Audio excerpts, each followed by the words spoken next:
Before there were sachet yeast, electric ovens, or recipes measured in grams, there was my grandmother, her hands in the dough, her heart silent, and a prayer whispered among the ingredients.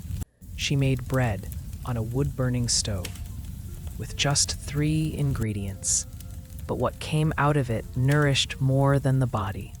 It warmed the soul. Today, you'll learn the story behind a simple loaf of bread, a bread that carried faith, love, and sustenance, and a secret we only discovered when it was almost too late.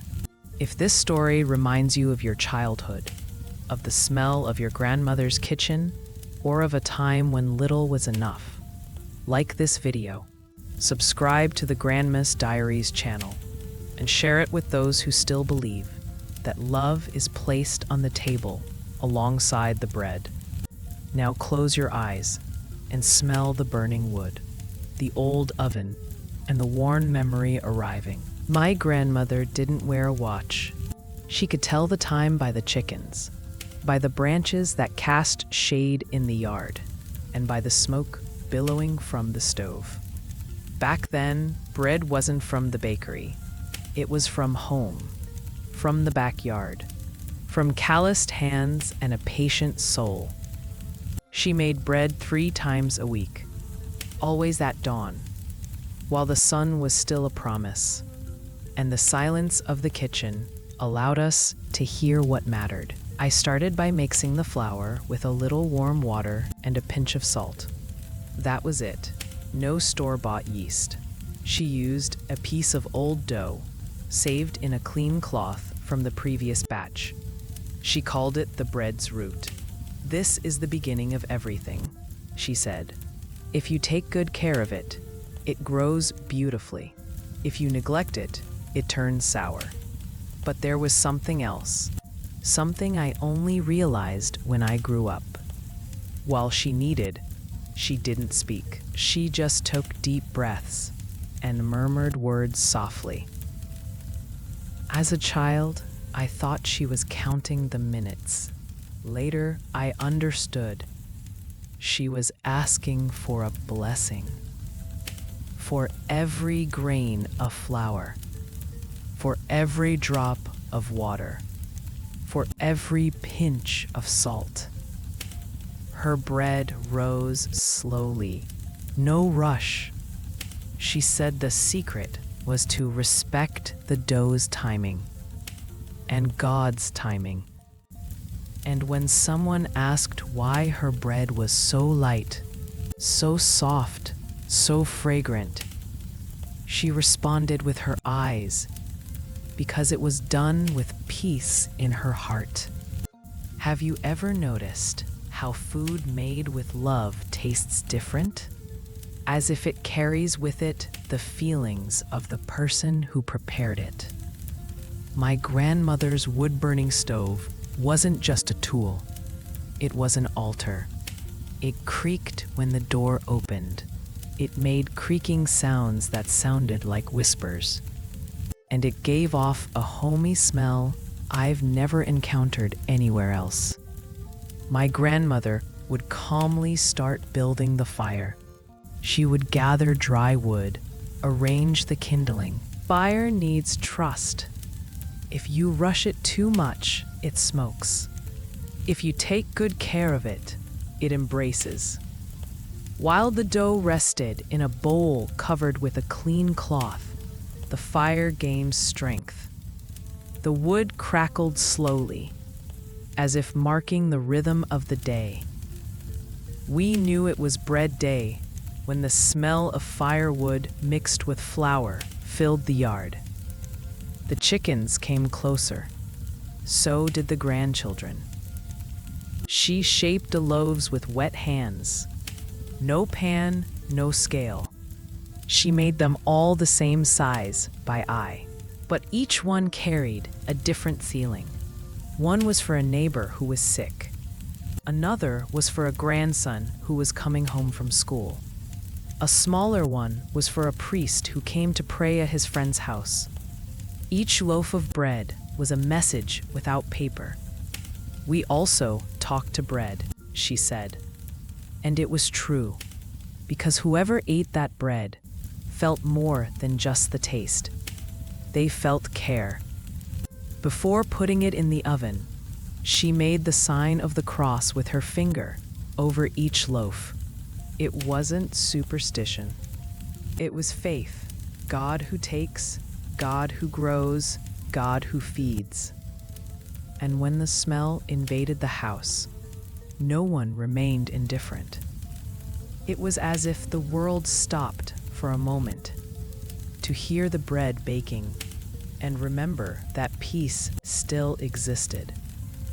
But it was one of those mornings that we discovered something shocking. Something that changed everything. Have you ever discovered that someone you love has been keeping a heavy secret for years and years? At my grandmother's house, bread wasn't just food. It was comfort. It was a silent conversation. It was presence on a plate. When the chest was too full to speak, when someone arrived sad, she didn't ask. She just placed a slice of bread in half. She spread butter on it, and she pushed the plate away with a calm gesture. "Eat slowly," she said, "because there is pain that only bread understands." On feast days, the bread was there, warm in the center of the table, as if blessing joy with simplicity. In days of mourning, too, served with strong coffee and a gaze on the ground.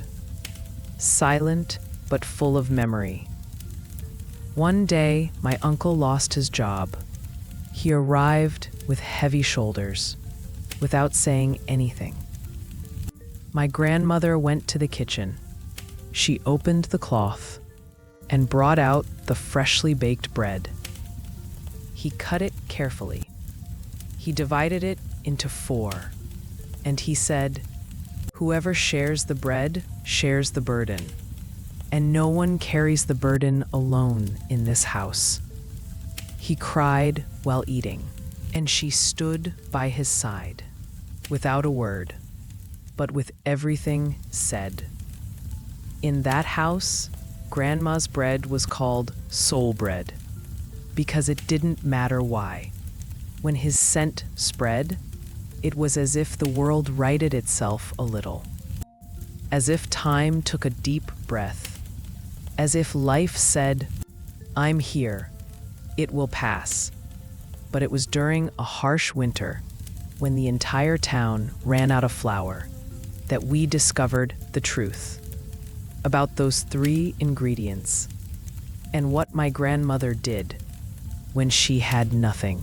Have you ever had a moment where you had to choose between feeding your family or feeding your own hope? It was the winter of 1935, the most brutal of the century in America. Temperatures plummeted beyond anything we'd ever seen. 40 degrees below zero. In some places, it reached -51 degrees. Here in the Midwest, the cold was so intense that it cracked the wood in the houses. It froze the water in the pipes, and it killed the cattle in the pasture. The roads were impassable, covered in snow for weeks. Trains couldn't pass. Supply trucks were stopped.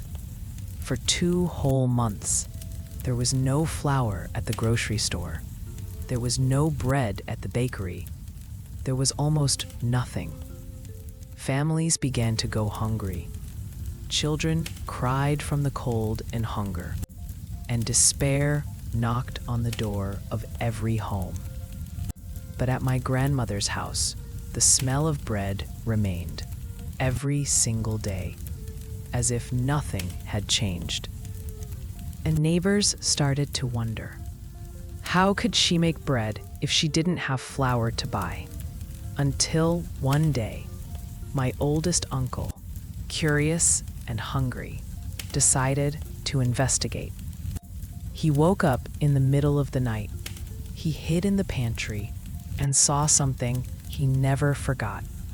My grandmother wasn't using wheat flour. She was grinding old corn, dried cassava peels, and even pumpkin seeds. I mixed everything in an old mortar and pestle until it turned into a coarse, yellowish flour, full of fiber. But he continued making the same gestures, the same prayer, the same sign of the cross. Only now, she cried as she needed. When my uncle told the family, everyone was in shock.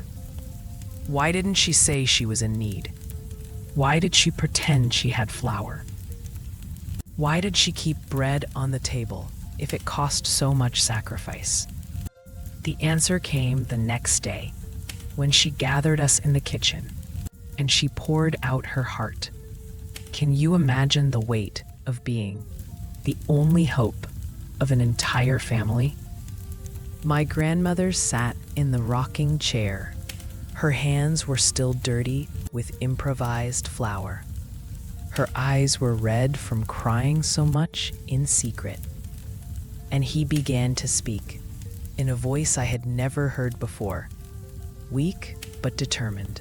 When you were little, she said, I promised God that as long as I had breath, there would never be a shortage of bread on this table, even if I had to, from the dust of the earth, even if I had to mix it, tears with hope, because I knew that if you lost faith in bread, you would lose faith in everything, and a family without faith is a lost family. She recounted that during those 2 terrible months, she would wake up at 4 in the morning, in the biting cold that made it painful just to breathe. She would grind corn until her hands hurt. She would sift through husks until she was breathless. But she never stopped making bread, because for her, those 3 ingredients, flour, water, and salt, they weren't just food. They were a symbol that God never abandons those who do not abandon others. Flour is sustenance. Water is life. Salt is preservation. And when you mix the 3 with true faith, God multiplies, even when it seems impossible. That's when we understood why her bread was different. It wasn't just the ingredients. It was the faith she put into it, in every grain, in every drop, in every pinch. In that terrible winter of 1935, when the thermometer registered temperatures that resembled those of a frozen hell, our family did not go hungry, not because of the flour, but because of faith. And when spring finally arrived in March, and with it the historic floods that inundated half the country, when flour returned to the wet grocery store shelves, my grandmother continued making bread the same way, with the same prayer, with the same promise, because she had learned that the real secret ingredient wasn't in the recipe, was in the heart. Have you ever had to find strength you didn't even know existed within you to care for the ones you love? Many people asked what the secret of that bread was. How could it be so soft, so fragrant, so unforgettable, with so little? My grandmother always said, it's just flour, warm water, and prayer. But we knew there was more to it than that. There was gesture. There was waiting. There was presence. There was a promise kept. There was faith that would not give up. Her bread wasn't just made with her hands. It was made with memories, with longing, with faith that folded itself along with the cloth covering the dough. After she left, the stove fell silent. The firewood was piled in the corner. as if waiting for someone to rekindle the ritual. But the smell never went away. There are days when the house seems to sigh. The air suddenly warms up, and you feel like baking bread, even if you're not hungry. That's when I know she still passes by, disguised as a memory, whispering recipes in the breeze, taking care of us as she always has. And every time I mix the 3 ingredients, I feel like I'm renewing her promise. Feed with love, with calm, with faith. Because good bread isn't what fills you up, it's what warms you. It's what sustains you. It's what reminds you that God never fails with those who never fail others.